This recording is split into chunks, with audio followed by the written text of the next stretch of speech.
Assalamualaikum warahmatullahi wabarakatuh. Welcome back to my channel. Buat yang baru kenal aku, kenalin aku Muriel. Aku suka sharing mengenai gaya hidup berkesadaran. Setelah 2 bulan pause, ini adalah videoku lagi sebelum tahun baru. Life happened. Kemarin sempat traveling sama keluarga dan balik ke Bali. Biasalah, perlu waktu untuk kembali ke rutinitas. Dan here I am bikin video baru lagi buat kalian. By the way, ini aku lagi masak makan siang sama bikin kimchi sambil kita ngobrol-ngobrol ya, walaupun agak gak nyambung. Proses menjadi minimalis yang aku lewati itu udah mungkin sekitar dari 2014. Berarti udah hampir 10 tahun. Itu aku pertama kali mulai perjalanan mengurangi barang-barang, kemudian tahu lebih lanjut mengenai gaya hidup minimalism, gaya hidup zero waste, dan semuanya itu adalah proses yang bukan satu malam. Dan hari ini aku pun tidak menyebut diriku minimalis karena aku sadar mungkin dari definisi minimalis yang ada di luar sana, aku bukanlah minimalis. Karena kalau aku menyebut diriku minimalis, pastilah akan ada yang membandingkan, tapi harusnya kan punya barang hanya sekian aja, hanya warna-warna tertentu saja. Harusnya nggak punya barang A, B, C, D, tapi aku punya.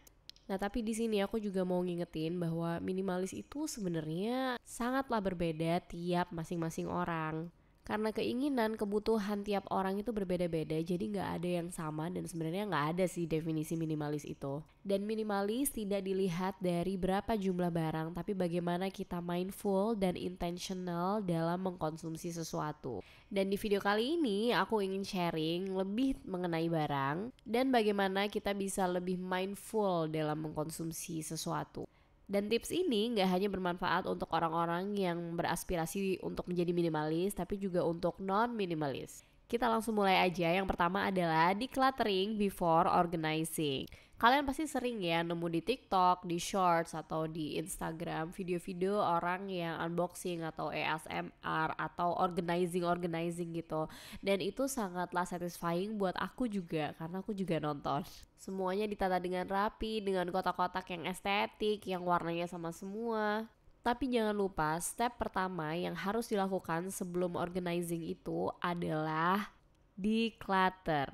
Decluttering adalah memilih dan menyortir barang-barang yang sudah tidak kita gunakan atau tidak kita butuhkan. Mungkin barang-barang yang sudah rusak, sudah tidak cukup, harus dikembalikan dan banyak lain. Sehingga yang ada di rumah kita hanyalah yang betul-betul kita gunakan dan kita butuhkan. Jadi kegiatan organizing itu juga lebih efektif dan efisien karena kita tidak hanya memindah-mindahkan barang, tapi kita betul-betul menyortir barang-barang yang memang kita gunakan.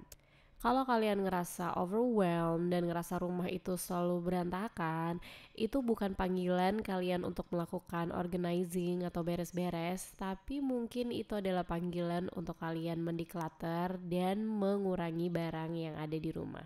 Karena bisa jadi itu simply diakibatkan karena barang-barang kita terlalu banyak. Kalau kita tidak melakukan decluttering sebelum organization, maka yang ada kita hanya memutar-mutar barang dan pada akhirnya akan mudah untuk kembali berantakan lagi.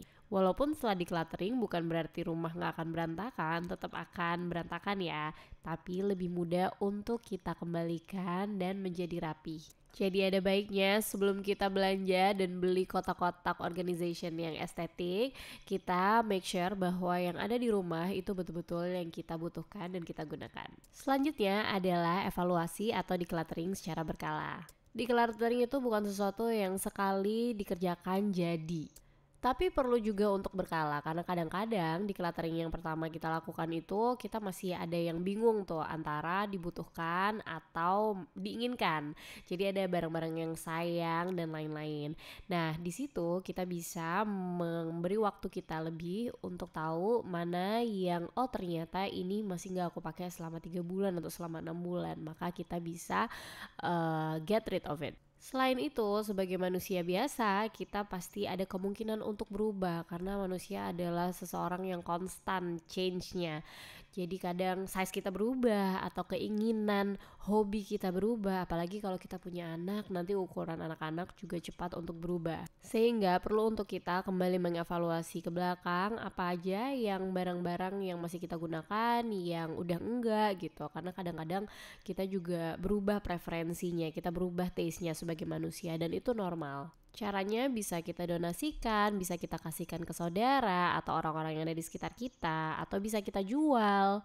Atau kita bisa cari tahu temen yang punya hobi yang dulu kita lakukan tapi sekarang kita udah gak lakukan, sehingga barang-barangnya juga lebih bermanfaat. Selanjutnya adalah menulis wishlist dan menunggu.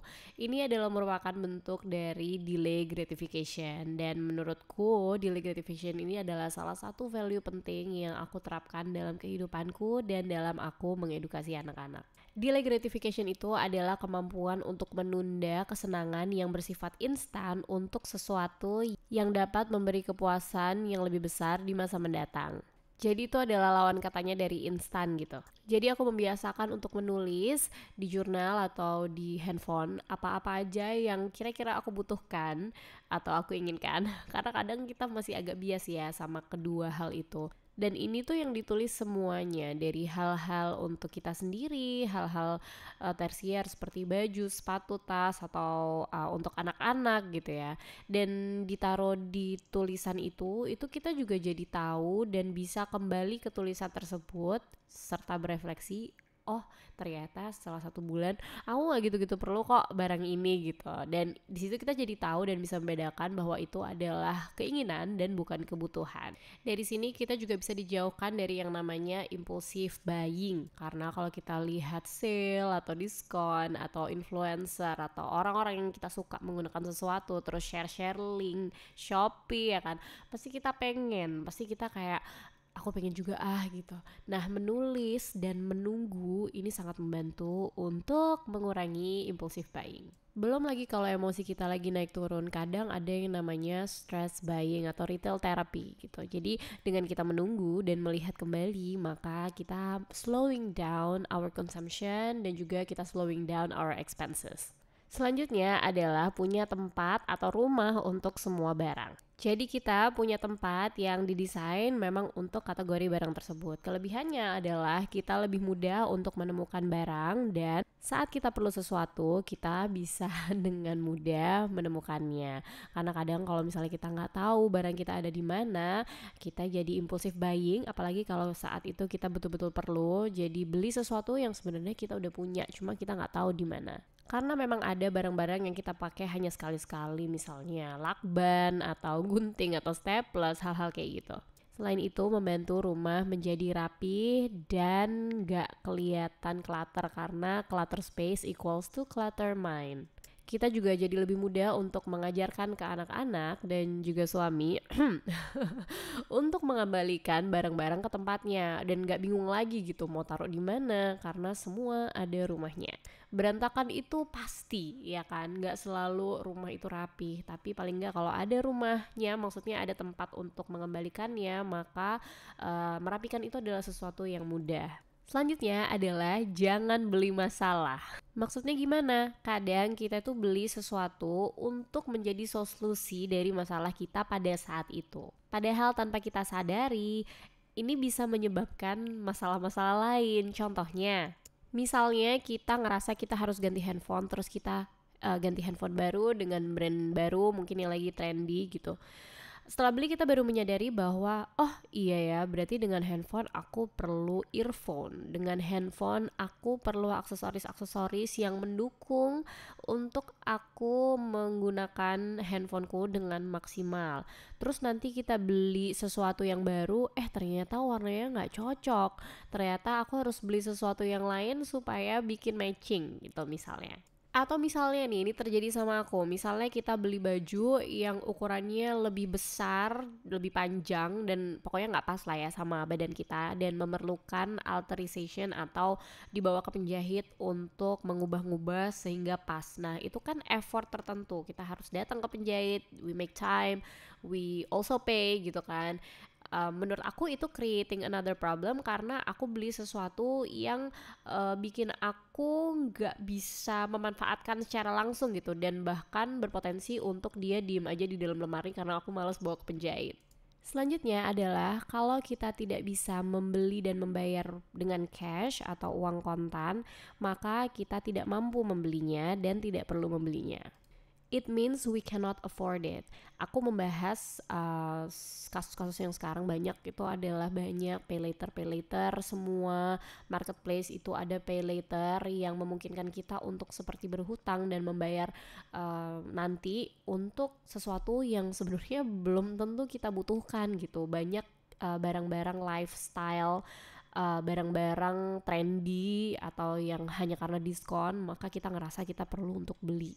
Dan juga sebenarnya itu bukan jalur yang halal. Selanjutnya adalah selalu memiliki tujuan yang kuat dan punya alasan yang tepat kenapa kita mau membeli sesuatu. Sebenarnya dengan menulis wishlist tadi itu membantu kita untuk berefleksi dan berpikir lagi why-nya itu apa. Dan itu juga sangat membantu kita dalam budgeting atau ya lebih hati-hati dalam mengeluarkan uang kita. Bukan terus nanti kita bingung, kita keluarin uang aja, habis gitu kita bertanya kemana ya uangnya tadi ya. Karena spending itu memang gampang banget, apalagi kalau begitu banyak akses yang murah dan mudah dan kita punya uangnya, disitulah sebenarnya tantangannya. Dan disitulah sebenarnya kita perlu tanya ke diri kita sendiri, di mana letak cukup kita. Dan yang murah-murah itu memang kelihatan murah pada saat itu, tapi coba diakumulasi, ditambah-tambah pembelian kita kemarin, minggu lalu, bulan lalu gitu. Akhirnya juga jadi banyak juga dan bisa digunakan untuk beli emas misalnya atau beli barang yang lain yang lebih bermanfaat. It's a good habit untuk kita berefleksi, membedakan antara keinginan dan kebutuhan dan juga belajar lebih mengenal diri sendiri. Kayak kenapa kok pengen banget beli sesuatu, apakah karena stres, apakah karena apa ya kan. Jadi banyak banget hal yang kita bisa dapatkan dari mencari tujuan dari membeli sesuatu. Karena kadang memang ada trigger dari kita punya keinginan untuk membeli sesuatu. Nah, kira-kira itu yang aku bisa share hari ini. Kalau ada yang mau ditambah silakan banget karena aku yakin pasti ada hal-hal yang bisa aku pelajari dari kalian juga. Thank you for watching. Semoga suka. I will see you in the next video. Bye. Assalamualaikum.